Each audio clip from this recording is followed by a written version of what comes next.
আসসালামু আলাইকুম দিনী ভাই ও বোনেরা।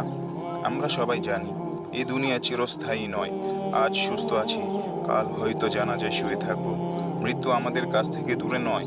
প্রশ্ন হলো, আমরা চলে যাওয়ার পর কি আমাদের আমল নামায় নেকি যোগ হতে পারে? আলহামদুলিল্লাহ, ইসলাম আমাদের এমন কিছু কাজ শিখিয়েছে যেগুলো করলে মৃত্যুর পরও নেকি প্রবাহিত হতে থাকবে। সুবহানাল্লাহ।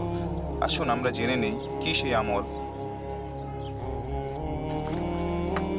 এক নম্বর আমল হলো কাউকে কোরআন উপহার দেওয়া।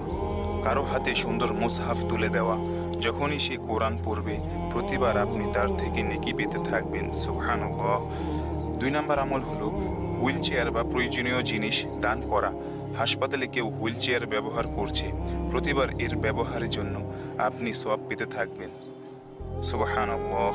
তিন নম্বর আমল হলো মসজিদ নির্মাণে অংশ নেওয়া। মসজিদের মিনার বা নামাজরত মানুষ মসজিদে যতক্ষণ ইবাদত চলবে ততক্ষণ আপনার জন্য নেকি চলতে থাকবে। সুবহানাল্লাহ। চার নম্বর আমল হলো দরিদ্র ছাত্রকে সাহায্য করা। ছোট বাচ্চা বই খাতা নিয়ে পড়ছে, তার শিক্ষার প্রতিটি অক্ষরের জন্য আপনার নেকি লেখা হবে। সুবহানাল্লাহ। পাঁচ নম্বর আমল হলো গাছ লাগানো। গাছের চারা রোপণ করেছেন, যখনই কেউ ওই গাছ থেকে উপকৃত হবে আপনিও উপকৃত হবেন। ছয় নম্বর আমল হলো ভালো তথ্য শেয়ার করা।